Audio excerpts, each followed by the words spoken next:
Today is National Mario Day, March 10th. And Mario just brings back so many memories. As you can see, I'm wearing the shirt in honor of today's National Mario Day. I grew up playing Mario games in Super Nintendo and Nintendo 64. I'm talking about Yoshi's Island, Super Mario Bros. 1, 2, and 3. I even played the Donkey Kong games, Mario Kart, Mario Party, Nintendo 64.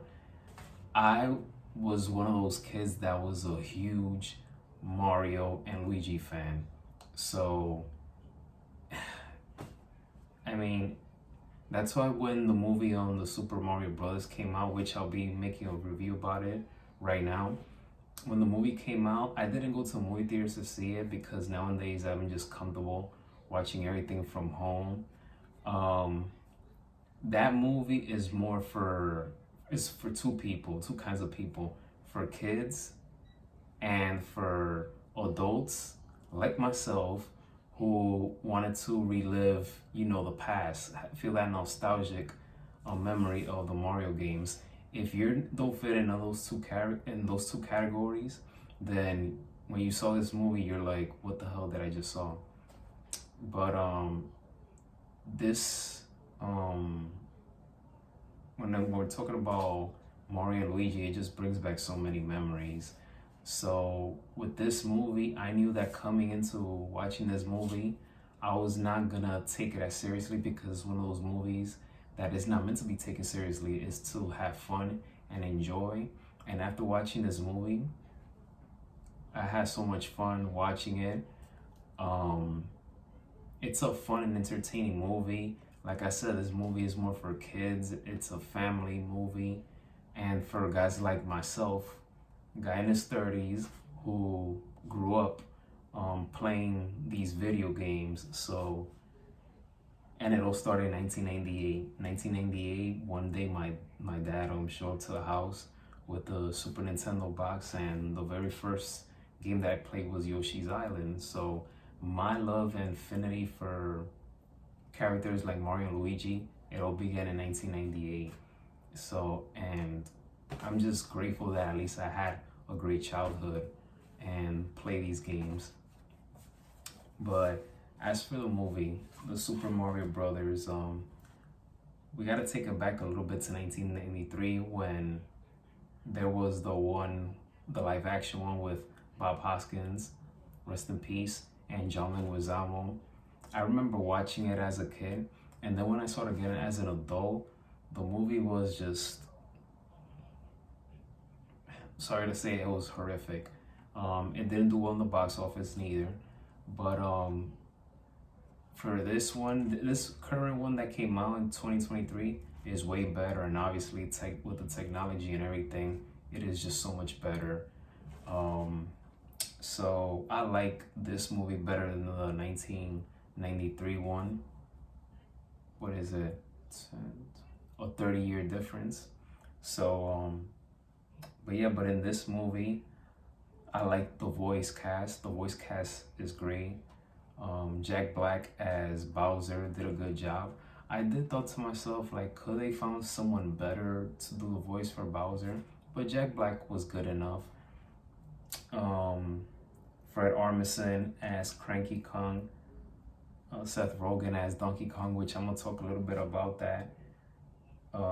Chris Pratt as Mario. I mean, the voice cast was just perfect, essential. This movie is about, Mario and Luigi. They quit their jobs to open up their plumbing business in Brooklyn.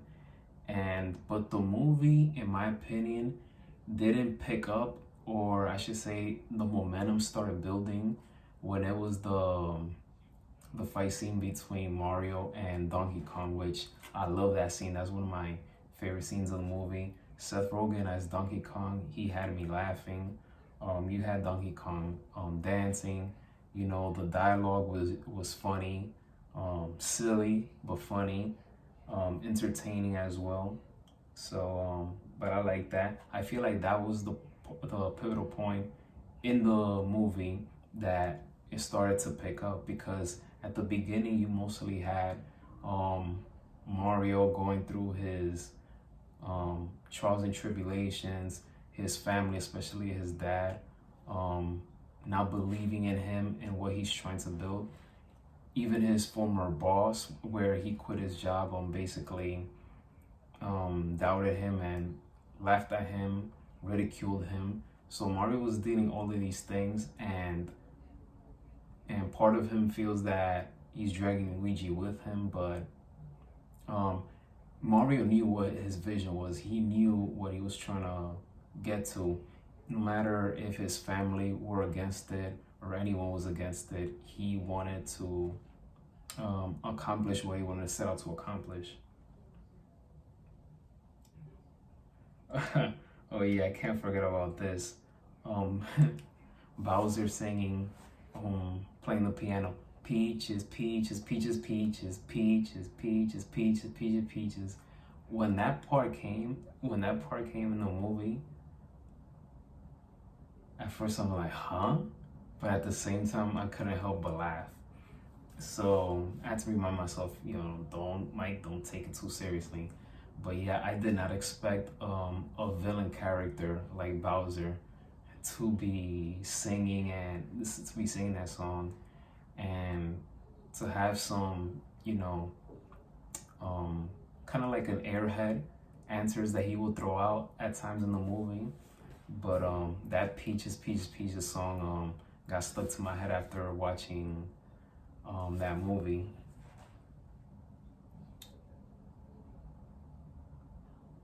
Of course, we have Princess Peaches. Bowser, as we all know, he's in love with Peaches and he wants to marry her. And Princess teams up with Mario to go and rescue Luigi.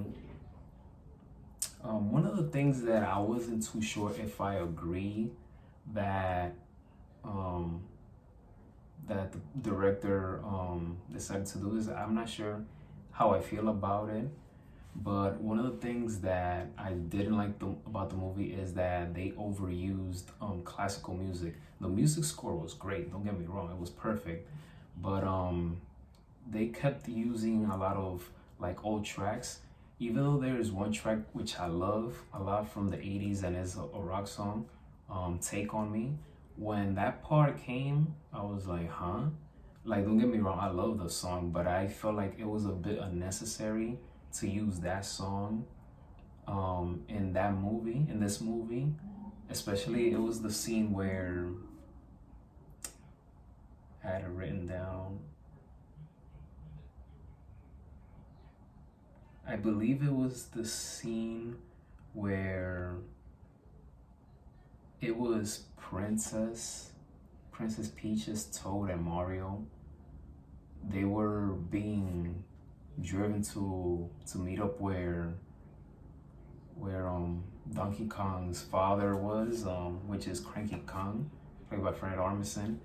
It was that scene where when I heard about when the song "Take on Me" popped up, I was like, I'm not sure it's necessary for this movie and for that scene in general. But I love the song. Like I said, it's a classic 1980s song, but I felt like it was unnecessary.